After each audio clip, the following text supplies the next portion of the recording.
અમદાવાદ શહેરથી દૂર સાબરમતી નદીના કિનારે વસેલું રણછોડપુરા નામનું એક નાનકડું ગામડું. આ ગામમાં માધાભાઈ અને તેમની પત્ની હીરબહેન રહે. માધાભાઈનું તો અવસાન થઈ ગયું હતું, પણ હીરબહેને તેમના એકના એક દીકરા વિહાભાઈને લોહી પાણી એક કરીને મોટો કર્યો હતો. વિહાભાઈ હવે પરણીને સુખી હતો. તેમની પત્નીનું નામ કાજલ. કાજલ શહેરની હતી અને ગામડાના વાતાવરણમાં સહેજ પણ ભળી શકતી નહોતી. હીરબહેન સીધા અને સરળ સ્વભાવના. તેમને તો ઘરમાં હળી મળીને રહેવું ગમતું, પણ કાજલને આ સરળતામાં બંધન દેખાતું. શરૂઆતમાં બધું ઠીક હતું, પણ ધીમે ધીમે કાજલે વિહાભાઈના કાન ભંભરવાનું શરૂ કર્યું.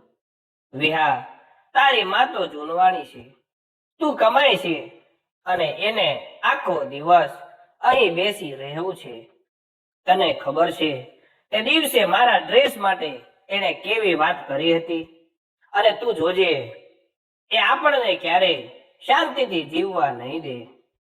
કાજલની મીઠી અને કપટી વાતોમાં વિહાભાઈ ફસાતા ગયા. હીરબહેનનો નિષ્કલંક સ્નેહ તેમને હવે બોજ લાગવા માંડ્યો.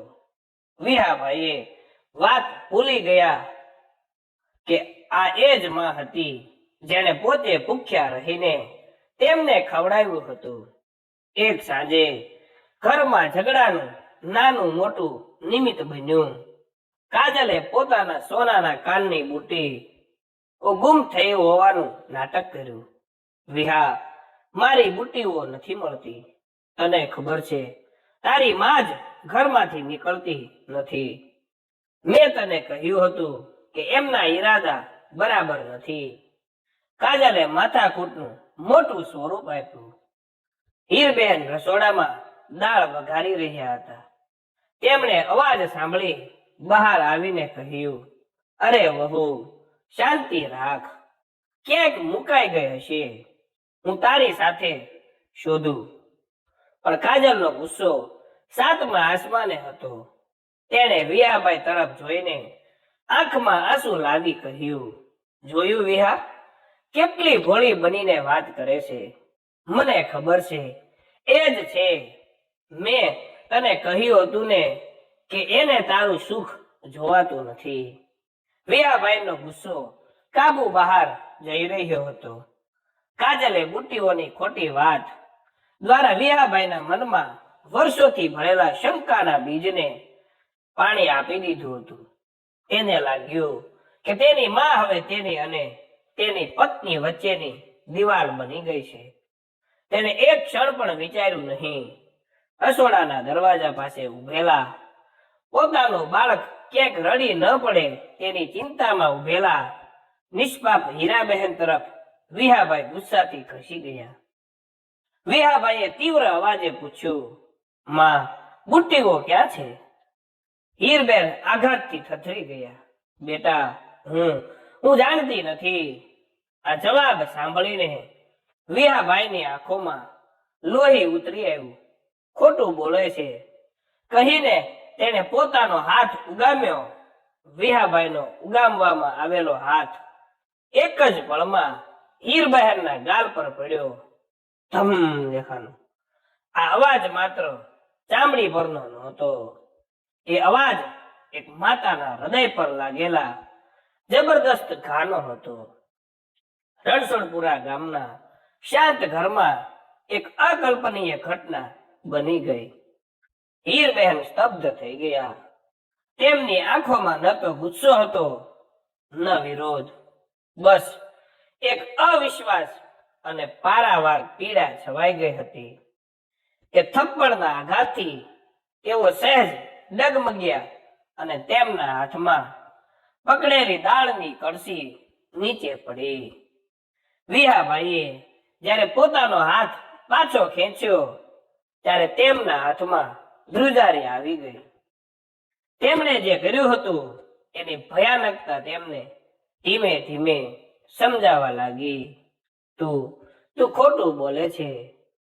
વિહાભાઈએ ગભરાટ છુપાવવા માટે મોટેથી બૂમ પાડી. પણ તેમનો અવાજ કાંપતો હતો. હીર બહેને પોતાનો હાથ ગાલ પર મૂક્યો. તે જગ્યા લાલ થઈ ગઈ હતી, પણ એ લાલચ કરતા પણ વધારે ઊંડો ખાતો તેમની આંચમાં પણ પડ્યો હતો. તેમને પોતાનો દીકરો હવે વિહા નહોતો લાગતો, કોઈ અજાણ્યો ક્રોધિત માણસ લાગતો હતો. વિહા, માત્ર આટલો જ શબ્દ તેમના હોઠેથી નીકળ્યો. અવાજમાં ફરિયાદ નહોતી, માત્ર મમતાની ચીસ હતી. કાજલ ત્યાં જ ઊભી હતી. તે ધારતી હતી કે વિહા ગુસ્સો કરશે, પણ થપ્પડ મારશે એની તેને કલ્પના નહોતી કરી. તેને પણ એક ક્ષણ માટે ડર લાગ્યો, પણ પછી તેને સંતોષ થયો કે તેનો હેતુ સિદ્ધ થઈ ગયો છે. મેં કહ્યું હતું ને વિહા, કે બુટ્ટીઓ ચોક્કસ એમની પાસે જ હશે. કાજલે ધીમા સ્વરે વિહાને ઉશ્કેરવાનો પ્રયત્ન કર્યો. હીરબહેન કાજલ તરફ જોયા વિના ધીમા પગલે પોતાના ઓરડા તરફ ચાલ્યા. તેમની ચાલમાં કોઈ ઉતાવળ નહોતી, બસ એક મૃતઃપ્રાય શાંતિ હતી. તેમના મૌનમાં એક એવું દર્દ છુપાયેલું હતું જે 7 સમંદરના પાણીથી પણ ધોઈ શકાય તેમ નહોતું. આ મૌન ફરિયાદનું નહોતું, પરંતુ એક આજીવન અપમાનના સ્વીકારનું હતું. ઓરડામાં જઈને તેમણે દરવાજો બંધ કરી દીધો. બારણાની બહાર વિહા અને કાજલ ઊભા હતા.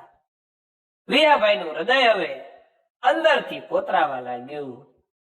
તે બહારથી ગુસ્સામાં હતો, પણ અંદરથી તેને માતાની વેદના દેખાઈ રહી હતી.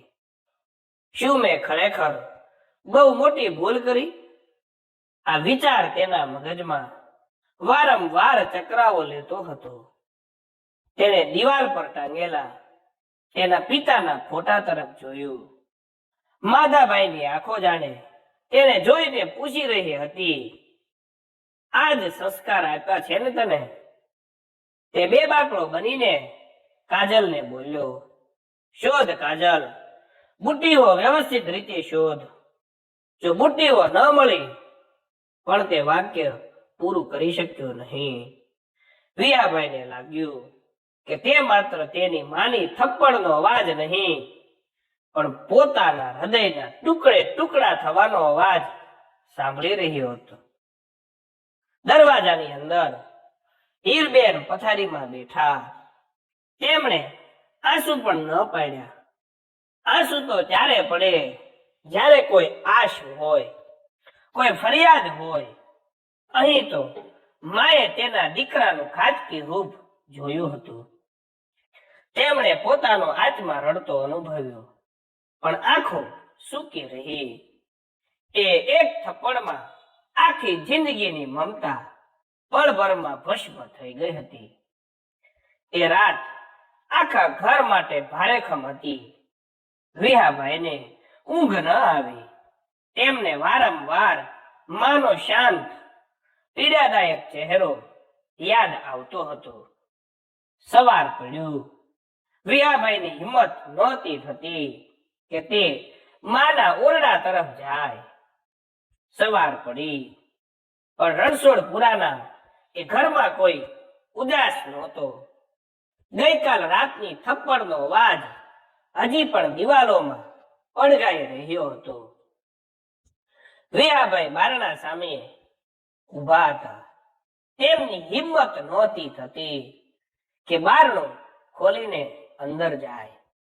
કાજલે સવારની ચા બનાવતી વખતે એક પણ શબ્દ ઉચ્ચાર્યો નહોતો, પણ તેના ચહેરા પર જીતનો ભાવ સ્પષ્ટ હતો.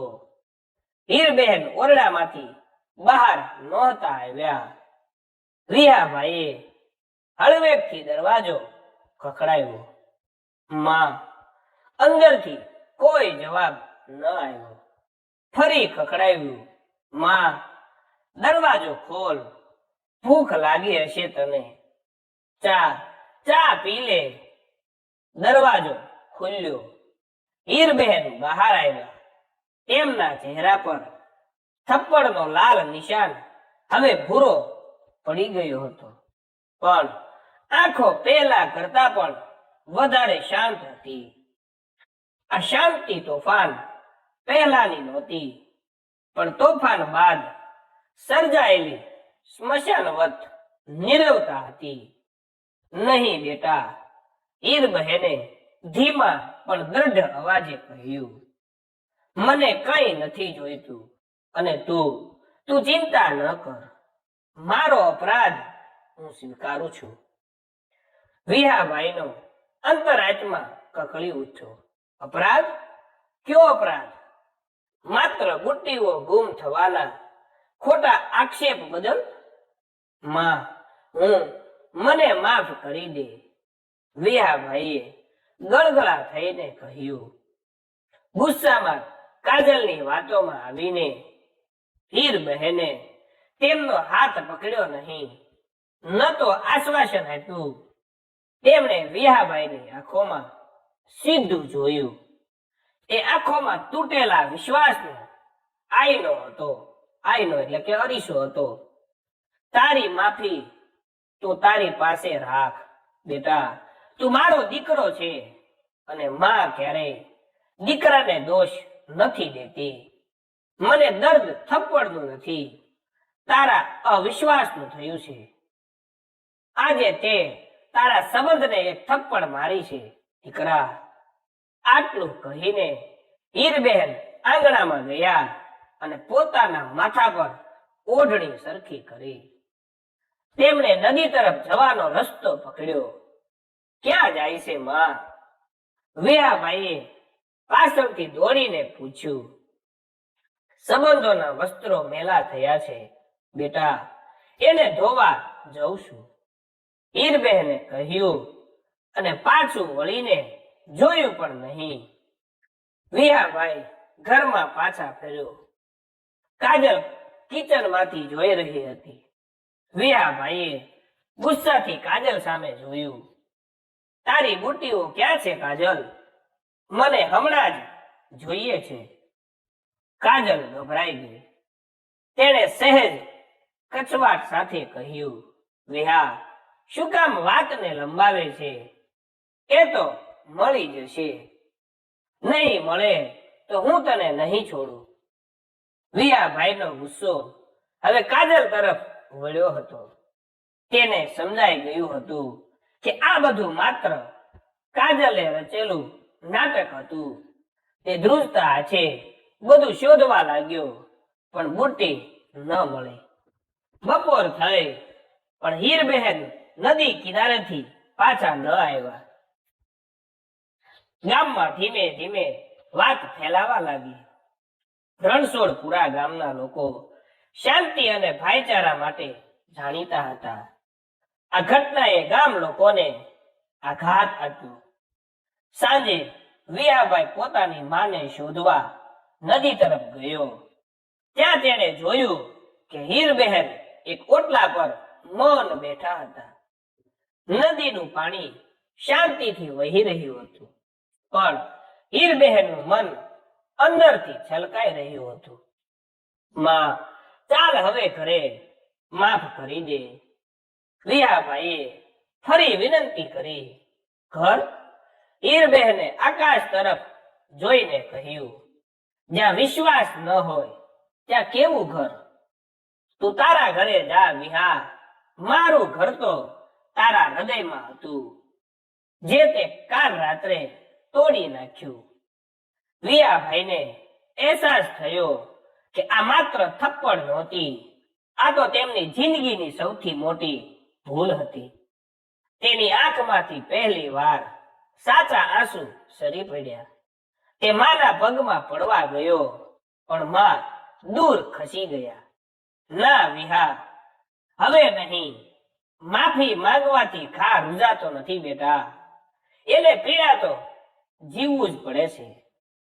હીરબહેને એક નિશ્ચય કરી લીધો હતો, જે વિહાભાઈની કલ્પના બહાર હતો. બીજા દિવસે સવાર પડી. હીરબહેન ઓરડામાં ગયા, પોતાનો સામાન લીધો, એક બે જોડી કપડા અને માળા. વીરાભાઈએ તેમને રોકવાનો પ્રયત્ન કર્યો. માં, તું ક્યાં જાય છે? હું તારા પગે પડું છું, મને છોડીને ન જા. હું કાજલને બસ વિહા. હીરબહેને તેને અટકાવ્યો. કાજલને કંઈ કહેવાની જરૂર નથી. મારે હવે અહીં રહેવું નથી. જે દીકરો વહુના કહેવાથી મા પર હાથ ઉપાડે એ ઘરમાં મા માટે કોઈ જગ્યા નથી હોતી. મારું શરીર આ ઘરમાં હતું, હવે મારો આત્મા પણ નહીં રહે. હીરબહેન રણછોડપુરાના પાદરે પહોંચ્યા. આસપાસના લોકો તેમને જોઈ રહ્યા. દરેકના મનમાં સવાલ હતો, હીરબહેન આટલા શાંત સ્વભાવના કેમ ઘર છોડીને જાય છે? ગામના વડીલ અને માધાભાઈના મિત્ર કરશન કાકાએ હીરબહેનને રોક્યા. અરે હીરબહેન, ક્યાં જાઓ છો? આ શું, વિહો ક્યાં છે?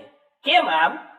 હીરબહેને માથું ઝુકાવીને માત્ર એટલું જ કહ્યું, કાકા, હવે મારો અહીં નિભાવ નથી, માફ કરજો. કરશન કાકાએ વાતની ગંભીરતા પારખી.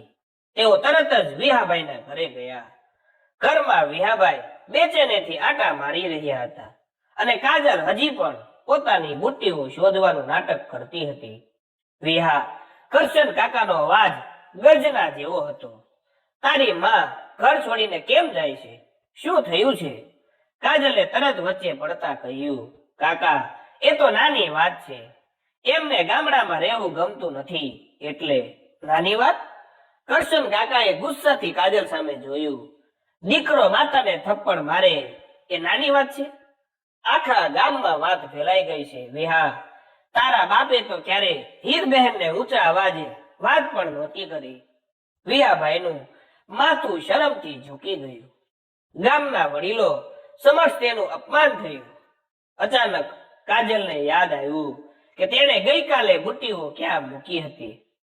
ગુસ્સામાં તેણે એને પૂજાની થાળી પાસે મૂકેલી. અરે, આ શું છે? કાજલે બાજુમાં પડેલો સામાન હટાવ્યો અને તેની નજર એક નાનકડી ડબ્બી પર પડી. તેણે ઝડપથી એ ડબ્બી ઉઠાવી અને ખોલી.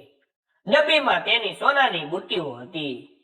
કાજલના ચહેરા પરનો રંગ ઉડી ગયો.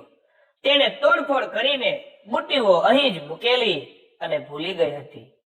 તે વિયાભાઈને કંઈ કહેવા જાય તે પહેલા તો કરશન કાકાની નજર એ ડબ્બી પર પડી. આ શું છે વહુ? કરશન કાકાએ ગુસ્સાથી પૂછ્યું. કાજલ ચૂપ રહી. તેની મૌનતાએ બધું કહી દીધું. વિયાભાઈની આંખો પહોળી થઈ ગઈ. તેમને લાગ્યું કે તેમના પગ નીચેથી જમીન સરકી રહી છે. તે ભયંકર ગુસ્સાથી કાજલ તરફ જોયું. આ તારી બુટ્ટીઓ છે? તું આટલું મોટું નાટક કરી રહી હતી અને મેં એક જુઠ્ઠાણું સાંભળીને મારી માને.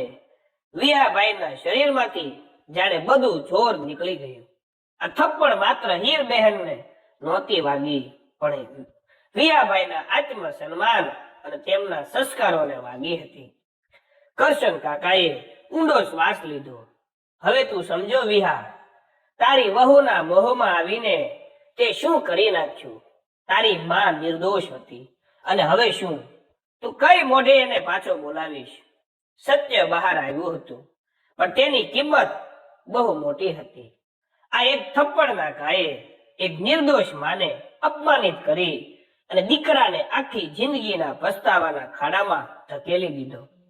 વિયાભાઈને લાગ્યું કે તે દુનિયાનો સૌથી ખરાબ દીકરો છે. વિયાભાઈ તરત જ પાદરે દોડ્યા, પણ હીરબહેન ત્યાં નહોતા. કરશન કાકાએ કહ્યું, બેટા, તે ઘણું મોડું કરી દીધું. તારી માં તો બસમાં બેસીને ક્યાંક ચાલી ગઈ છે. હવે તું શું કરીશ? વિયાભાઈનું હૃદય ફાટી પડ્યું. તેમને લાગ્યું કે તેઓ જીવતા મરી ગયા છે. માના ગયા પછી વિયાભાઈનું ઘર સ્મશાન જેવું બની ગયું. કાજલ ઘરમાં હતી, પણ વિયાભાઈએ તેની સામે એક પણ શબ્દ બોલવાનું બંધ કરી દીધું. કાજલ પોતાની ભૂલનો પસ્તાવો કરતી હતી, પણ વીરાભાઈની આંખોમાં તેના માટે હવે માત્ર નફરત હતી. વિહા, હું જાણું છું કે મેં ભૂલ કરી છે, મને માફ કરી દે. મેં ચૂપ. વિયાભાઈ ગરજી ઉઠ્યા. તે ભૂલ નથી કરી. તે મારી માને મારાથી છીનવી લીધી છે. તે એક એવા સંબંધને તોડી નાખ્યો છે જે દુનિયામાં સૌથી પવિત્ર હતો. તારી કપટ વાળી વાતોમાં આવીને મેં મારી જ માં પર હાથ ઉપાડ્યો. હું હવે તારો ચહેરો પણ જોવા નથી માંગતો. વિહાભાઈનો આંતરિક સંઘર્ષ ચરમ સીમાએ હતો. તે આખો દિવસ પોતાની જાતને કોસતો. તેને વારંવાર માનો લાલ થયેલો ગાલ અને તેની આંખોમાં સવાયેલો શાંત પીડાદાયક ભાવ યાદ આવતો. તેને લાગતું કે તે માત્ર દીકરો નહીં પણ પોતાની માનો હત્યારો છે. એક થપ્પડ અને આખી જિંદગીનું દર્દ. તે અરીસા સામે ઊભા રહીને પોતાની જાતને કહેતો. બીજા દિવસથી વિયાભાઈએ માને શોધવાનું શરૂ કર્યું. તેમણે બસ સ્ટેશનો, રેલવે સ્ટેશનો અને આસપાસના ગામડા ખૂંદી વળ્યા. તેમણે વિચાર્યું કે હીરબેન કદાચ તેમના કોઈ દૂરના સગા સંબંધીને ત્યાં ગયા હશે, પણ કોઈ જગ્યાએથી માનો પતો ન મળ્યો. વિયાભાઈ હવે રણછોડપુરા ગામના લોકોનો સામનો પણ કરી શકતા નહોતા. કરશન કાકા કે અન્ય વડીલો તેમને જોતા ત્યારે માત્ર માથું ધૂણાવતા અને મૌન રહેતા. આ મૌન વિયાભાઈને લાખો ગાળો કરતા પણ વધારે ભયંકર લાગતું હતું. આ બાજુ હીરબેન ક્યાં ગયા હતા? તેઓ બસમાં બેસીને દૂરના પ્રવાસે નીકળી ગયા હતા. તેમને કોઈ જગ્યા કે મંજિલની પરવા નહોતી. તેમને બસ એ ઘરથી દૂર જવું હતું, જ્યાં તેમના દીકરાએ તેમનો વિશ્વાસ તોડ્યો હતો. અંતે હીરબહેન એક જાણીતા ધાર્મિક સ્થળ શામળાજી પાસેના એક નાના ગામમાં આવીને રોકાઈ ગયા. ત્યાં તેઓ એક જૂના મંદિરમાં સેવા કરવા લાગ્યા. તેમની પીડા તેમના ચહેરા પર સ્પષ્ટ હતી, પણ તેમણે ક્યારેય કોઈને પોતાના દીકરા કે ઘર વિશે કંઈ જણાવ્યું નહીં. તેમના મૌનમાં માતાની મમતા છુપાયેલી હતી, જે ક્યારેય ઓછી થતી નહોતી. પણ હવે તે મમતા પિતૃ પ્રેમની પીડા સાથે જીવી રહી હતી. 1 મહિનો વીતી ગયો. વિયાભાઈ હવે સાવ પાગલ જેવા થઈ ગયા હતા. તેમને નહોતી ઊંઘ આવતી કે નહોતી ભૂખ લાગતી. તેમનું શરીર સુકાઈ ગયું હતું. એક દિવસ તેમને એક અજાણી વ્યક્તિ દ્વારા જાણ થઈ કે શામળાજી પાસેના મંદિરમાં એક વૃદ્ધા છે, જે ગામના હીરબેન જેવા લાગે છે. આશાનું એક નાનું કિરણ વિયાભાઈના હૃદયમાં જાગ્યું. તે તરત જ બસમાં બેસીને શામળાજી તરફ રવાના થયો. લાંબો પ્રવાસ ખેડીને જ્યારે વિયાભાઈ મંદિરે પહોંચ્યા ત્યારે સૂર્ય આથમી રહ્યો હતો. મંદિરમાં દીવા પ્રગટી રહ્યા હતા. તેણે જોયું કે તેની માં હીરબહેન એક ખૂણામાં બેસીને માળા ફેરવી રહ્યા હતા. તેમનું શરીર ઘણું દુબળું થઈ ગયું હતું. વિયાભાઈ દોડીને તેમની પાસે ગયા. માં, તે એક જોરદાર ચીસ પાડીને હીરબહેનના પગમાં પડી ગયો. માં, મને માફ કરી દે. હું તારો પાપી દીકરો છું. મને પાછો લઈ જા માં. હું જીવી નહીં શકું. હીરબહેને માળા ફેરવવાનું બંધ કરી દીધું. તેમનો હાથ માળા પર સ્થિર થઈ ગયો. તેણે નીચે જોયું. તેમનો દીકરો, જેને તેણે આંગળી પકડીને ચાલતા શીખવ્યું હતું, તે આજે તેમના પગમાં ધૂળમાં લોટપોટ થઈ ગયો હતો. માતાનું હૃદય પીગળી ગયું. પણ પેલા ઘાનું દર્દ હજી પણ અકબંધ હતું. વિહા, તેમનો અવાજ સાવ નબળો હતો. વિયાભાઈએ રડતા રડતા પોતાના કાન પકડીને કહ્યું, મેં પાપ કર્યું છે માં. હું આખી જિંદગી પસ્તાવો કરીશ. તારી મમતા પર શંકા કરીને મેં બહુ મોટો અપરાધ કર્યો છે. ત્યાં હાજર બધા લોકો આ મા દીકરાના મિલન અને દર્દને જોઈને ભાવુક થઈ ગયા. હીરબહેનના મૌન આંસુ હવે બહાર આવવા લાગ્યા. આંસુ માત્ર દીકરાના દુઃખના નહોતા, પણ પોતાને થયેલા દર્દના પણ હતા. મંદિરના પટાંગણમાં વિયાભાઈ ધૂળમાં પડ્યા હતા અને હીરબહેનની આંખોમાંથી આંસુની ધારા વહી રહી હતી. આંસુમાં એક માની મમતા હતી, જે પસ્તાવાના અગ્નિમાં બળતા દીકરાને જોઈને પીગળી રહી હતી, અને સાથે એક સ્ત્રીનું અપમાન પણ હતું. હીરબહેને ધીમેથી પોતાનો હાથ લંબાવ્યો અને વિયાબાઈના માથા પર મૂક્યો. તે હાથમાં હવે શક્તિ નહોતી, માત્ર નિર્બળ પ્રેમ હતો. ઊભો થા દીકરા, હીરબહેને માંડ માંડ કહ્યું. તું મારો વિહો છે. મેં તને 9 મહિના પેટમાં રાખ્યો છે, એટલે હું તારા ગુસ્સાને નહીં પણ તારા આ રુદનને ઓળખું છું. તું પાપી નથી બેટા, તું ભ્રમિત હતો. ભૂલ તારી નથી, તારા કાનમાં ભરેલા ઝેરની હતી. માં, મેં તને થપ્પડ મારી હતી. વિહાભાઈ રડતા રહ્યા. મને એ દિવસ ક્યારેય નહીં ભૂલાય, તારો લાલ થયેલો ગાલ. એ થપ્પડ તો મેં ક્યારની માફ કરી દીધી છે વિહા. માનો હાથ ક્યારેય ગુસ્સો નથી પકડતો, પણ મારા વિશ્વાસનું શું? એ તોડી નાખ્યો તે. હવે મને એ ઘરમાં પાછું નહીં જવું બેટા. જે ઘરમાં માને ચોર ગણવામાં આવે, ત્યાં માને શાંતા ન મળે. વિયાબાઈ ઊભા થયા. એ પોતાની માને પોતાની સાથે લઈ જવા માટે આજીજી કરવા લાગ્યા. માં, હું તારા વિના મરી જઈશ. હું તને હવે કોઈ ફરિયાદ નહીં થવા દઉં. કાજલને હું વિહાભાઈએ ગુસ્સામાં કંઈ કહેવાનો પ્રયત્ન કર્યો. હીરબહેને તેમને મોં પર હાથ મૂક્યો. નહીં વિહા, વહુ પણ તારી અર્ધાંગીની છે. તું બંનેને સાચવ. મેં તો તારા પિતા વિના પણ તને પાળી પોષીને મોટો કર્યો છે. હું અહીં રહીશ, મંદિરમાં સેવા કરીશ. તું ખુશ રહે, બસ એ જ મારો સાચો બદલો છે. વિહાભાઈએ હીરબહેનને બળજબરીથી પોતાની સાથે લઈ જવા માટે પ્રયત્ન કર્યો, પણ હીરબહેન એકદમ દ્રઢ હતા. હું નહીં આવું વિહા, આજ મારું પ્રાયશ્ચિત છે અને તારું પણ. વિહાભાઈ સંપૂર્ણપણે તૂટી પડ્યા. તેમને સમજાઈ ગયું કે તેમની એક થપ્પડનું દર્દ એટલું ઊંડું છે કે માં હવે પાછી નહીં ફરે. તેને ફરીથી માના પગ પકડ્યા અને પોતાની માફીને તેમની આંખોમાં રેડી દીધી. માં, તો પછી મને એક વચન આપ. તું તારી તબિયતનું ધ્યાન રાખીશ. હું તને વારંવાર મળવા આવીશ. વચન. હીરબહેનને વહાલથી તેના માથા પર હાથ ફેર્યો. વિહાભાઈ ભારે હૃદયે રણછોડપુરા પાછો ફર્યો. તેણે કાજલને માત્ર એટલું જ કહ્યું, તે જે પાપ કર્યું છે એની સજા મને મળી રહી છે. હું માને પાછો ન લાવી શક્યો. હવે આખી જિંદગી તારે આ ઘરમાં મારી સાથે રહેવું પડશે, પણ હું ક્યારેય તને પતિ તરીકે સ્વીકારી નહીં શકું.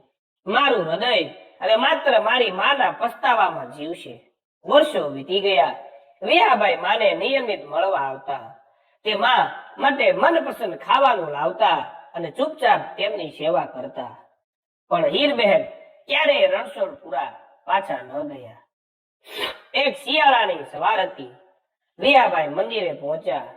તેમણે જોયું કે હીરબહેન આરામથી સૂતા હતા.